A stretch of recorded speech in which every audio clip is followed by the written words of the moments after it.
I am here with my dear friend Buzz the Bee from Busy Bee Plumbing, Heating, and Air Conditioning. You are going to want to keep a close eye on the weather today, am I right? And let me tell you, it's time now for your local weather report, brought to you by Busy Bee Plumbing, Heating, and Air Conditioning. Let's buzz on over to the Main Street Media TV Weather Center. From the Tennessee Valley Weather Channel, this is your weather on Main Street.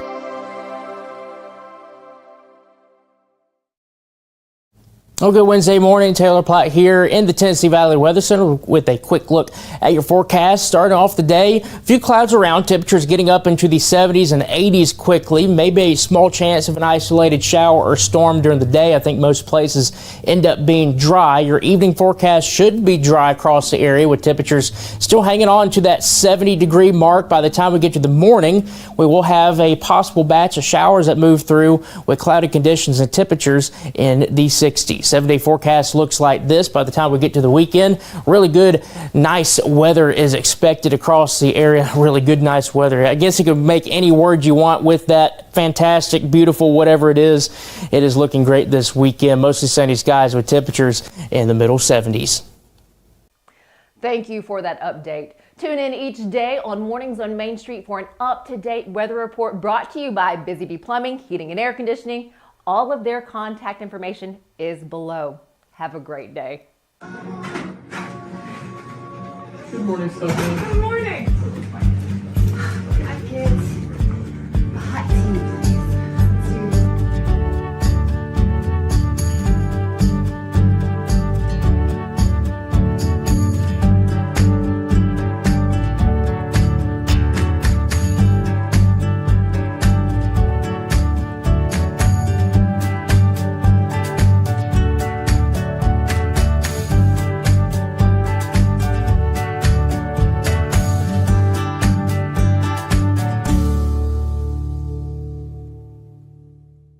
Good Mornings on Main Street. I'm your host, Stefanie Miller. This destination, Music City's Country Music Hall of Fame, is known as an international museum and among the most visited museums in the United States. Last year alone, 1.5 million visitors made a trip to the Country Music Hall of Fame in Nashville. We're in luck today. We get to learn all about visitor engagement, educational programs, and experiences for the whole family. Stick with us here at Mornings on Main Street so you can hear from the Vice President of Development, Senior VP of Education, amongst other titles, Lisa Purcell. She recently sat down with Taste of Nashville hosts John Dwyer and Devon O'Day. We'll have that interview for you coming up, but first, let's get a check of our headlines. Significant increase in funding dedicated to the children's advocacy centers across the state. This investment will directly support victims of child abuse. Centers that will benefit from this funding include the Child Advocacy Center for the 23rd Judicial District, the local CAC serving Cheatham, Dixon, Houston, Humphreys, and Stewart counties. Homes for Our Troops, a nonprofit that specializes in building homes for veterans who have been injured since 2000, is building its next home in Rutherford County for this Brentwood native and Army veteran, William Thomas, and his family. Thomas was serving in Afghanistan in March of 2012 when his vehicle drove over an improvised explosive device. He sustained severe injuries to his right leg, vision impairment, and a brain injury. Doctors eventually had to amputate his right leg above the knee. The family's home is expected to be ready in September or October.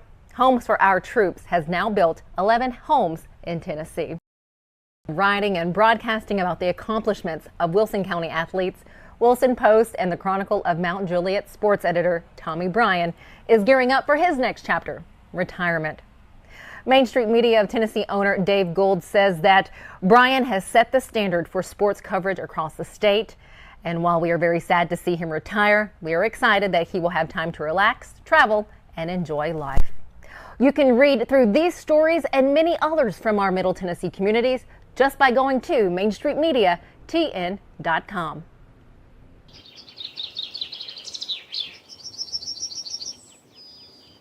So Busy Bee is a very close-knit family. We fight just like every family does. We have arguments, but we always come out with a solution to the problems. We don't just fight about what we want, we fight about what customers need. We want to make sure that every customer we go to is more than satisfied. And that doesn't just start whenever we show up at their door. That starts when we show up every day at work. We want to make sure that we are serving our customers to the best of our ability.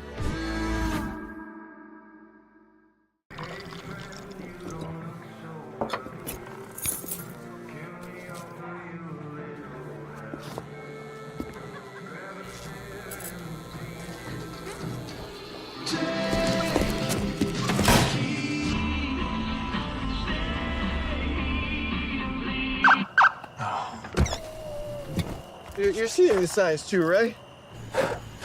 What signs? Step into the Lionel retail store at Opry Mills, Nashville, and you'll be captivated by all the magic of the 123-year history of Lionel trains. Whether you're already a train enthusiast or just getting started, Lionel will energize your love for trains. NASCAR fan? Come check out your local Lionel station to learn all there is to know about model trains and die-cast NASCAR collectibles. Visit nashville.lionel.com or call 615-455-9399. The coolest part of the Omni is it's right next to the Country Music Hall of Fame. You don't even have to, and this was one of the more brilliant things when they decided to build this downtown campus, right? Yeah. Was to have the Omni and then have the Country Music Hall of Fame. And we have somebody who has more titles than Glenn Campbell has hits, I think. But it's incredible. Lisa Purcell joins us. Thanks. It's so great to be with you both today, and thanks so much for bringing me into the neighborhood space. And gosh, we share your excitement for the Omni, and they're wonderful partners. It couldn't be better to be connected to them.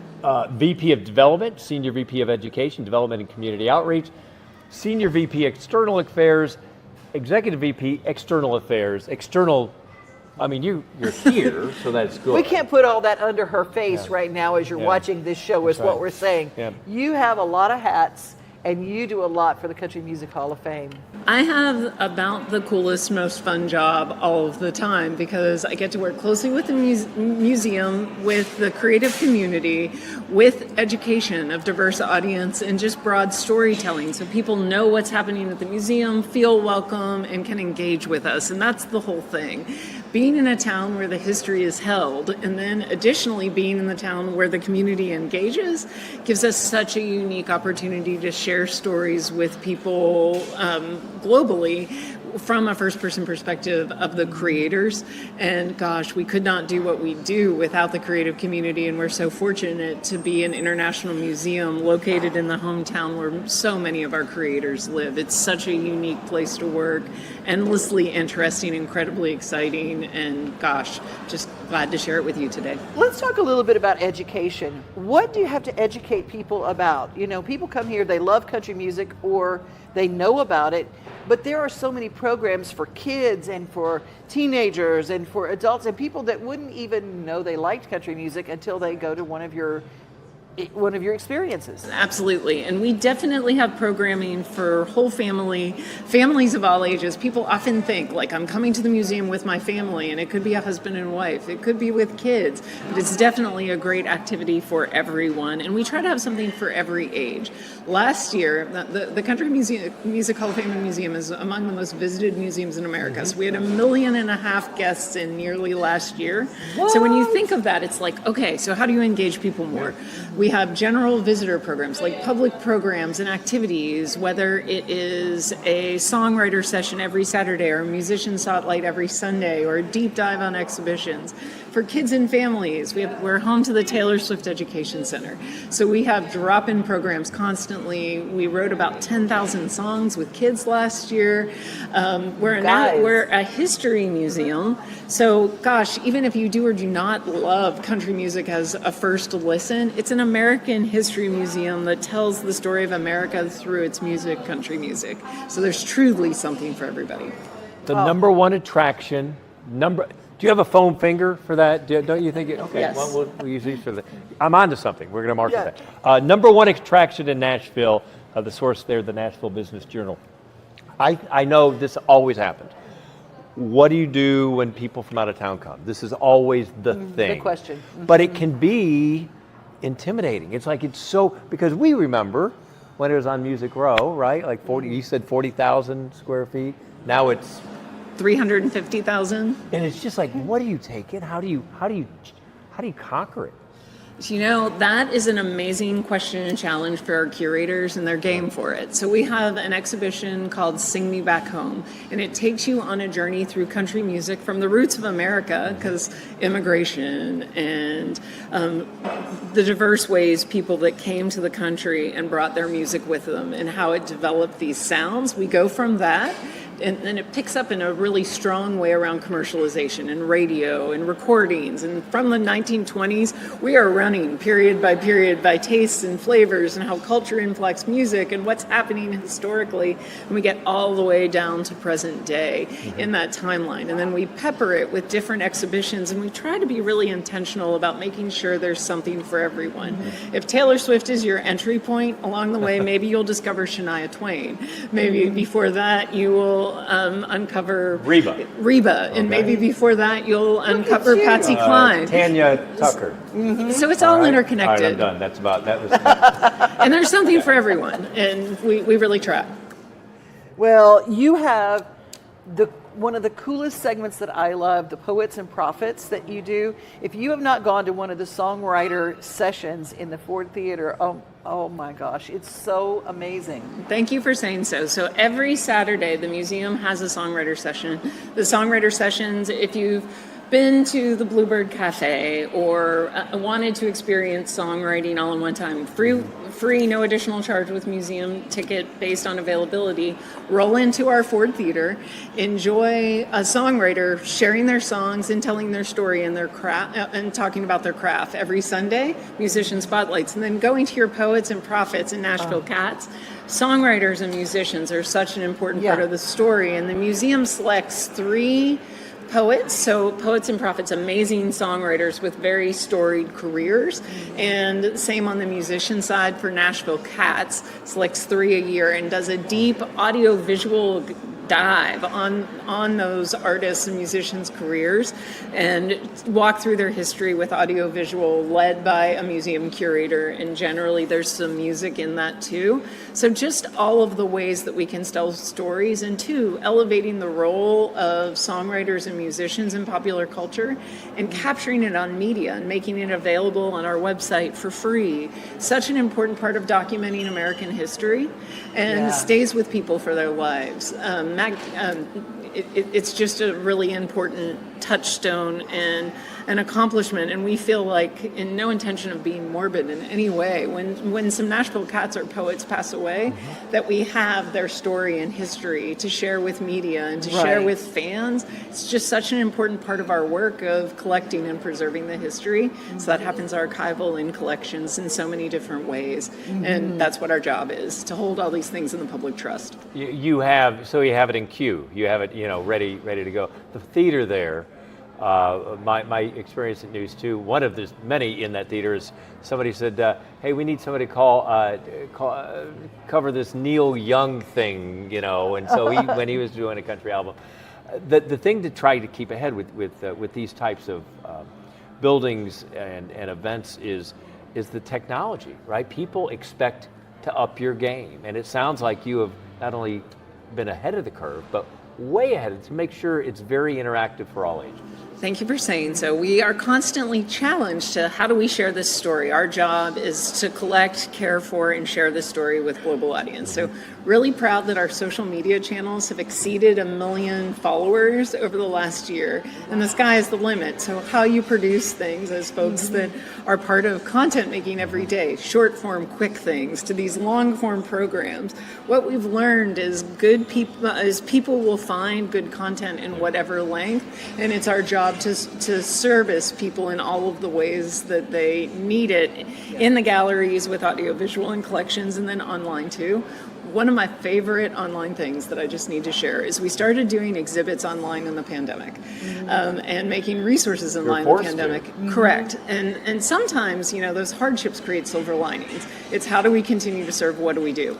And we have a variety of those online now, so diverse interests. I'll point out two that I think that have really spoken to me, but they all do. So it's like It's impossible to have favorite children, but to give you a sense of depth and breadth and texture, we have an exhibit called Suiting the Sound that is online, all free to access at countrymusichofoffame.org, and it is all of the original tailors that designed this iconic country bedazzled look and rodeo tailor looks, which end up being immigrants to the United States more than not, whether it's Manuel or Nudie or otherwise. It's not what you think, and it's all of those populations coming together that is America that create this iconic country look. So it walks you through the history of rodeo tailors. And then on the complete other end of it, one of the things we take a lot of pride in chronicling is diversity in our town and in Music Row and all of the sounds. So we have a Music Row experience that talks about all of the recording studios and the kinds of music created there, that gives you like a little tour that you could take yourself. Nice. And shares music and what the spaces look like that have since been raised. So I think it's enjoyable Not to be for forgotten. folks. Yes. The history keeps building. The Medal of the Arts. Oh, thank you for asking that too. Last year, the museum won the Medal of the Arts, which is the United States' highest honor in the arts. And we were so honored. I mean, for all of us, for this whole community, from what we have researched, there have been three museums that have been honored with that in history. It's usually given to individuals. So folks in the equivalent of our pledge class were ranged from the Medal of the Arts in Humanities and Art were awarded in the same time period. So everyone from Steven Spielberg and Spike Lee to Queen Latifah and the Country Music Hall of Fame, we're all in this group, and you get this amazing citation. This is totally a surprise to you, and you get this amazing citation that says why. And the people that are on this blue ribbon committee, who we have no idea who they are and made this determination for the United States, wrote that we received this because we preserve history, honor genres of the genre, inspire future generations to write their own American story. And we were like, gosh, these people understand us so thoroughly and spent time really considering us, and we were just so honored. But honored for country music and honored for everyone. It's something to be shared. Yeah, it's the arts, the Medal of the Arts, and that's so cool. And we've got that right here. And if you have not been to the Country Music Hall of Fame and you live in Nashville, shame on you. You're missing out. And the coolest gift shop in the world, I'm just going to tell you right now. But tell us how they can find out all the information. And can you be a member? Yes, thank you for asking. You can definitely be a member. For locals, Davidson and all bordering counties, if you have kids 18 and under are free. If you're coming and accompanying them, especially as you're thinking towards summer, adults 25% off accompanying them. In Januaries, we have Pay What You Want for locals. We're out in the community. We have a locals hub page of our website at countrymusichofoffame.org, so you can request programs in your classroom, you can come on free days, you can get some sense of activities, and you know when we're in your neighborhoods offering fruit programs. So yes, all of the things, but membership's where it's at. In my opinion, all of the opportunities are. You can come anytime for free. The great programs we talked about are free with admission, so come and take advantage of this. Lisa Purcell of the Country Music Hall. I wish you could sell the place. I worry about your enthusiasm. I know. We don't know nothing about it after talking with you. That's just fantastic. Thank you for your time. You're welcome. Thanks for having me.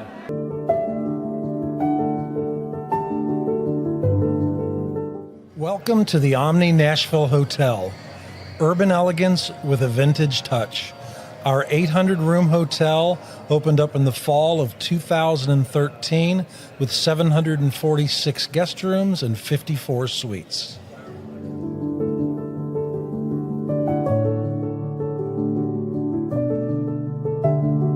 At Delta Dental of Tennessee, we know our success begins and ends with providing superior quality service, and that includes serving those who need it most.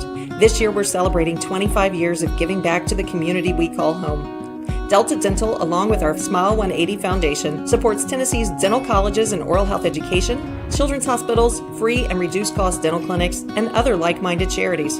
Here's to the next 25 plus years of ensuring healthy smiles.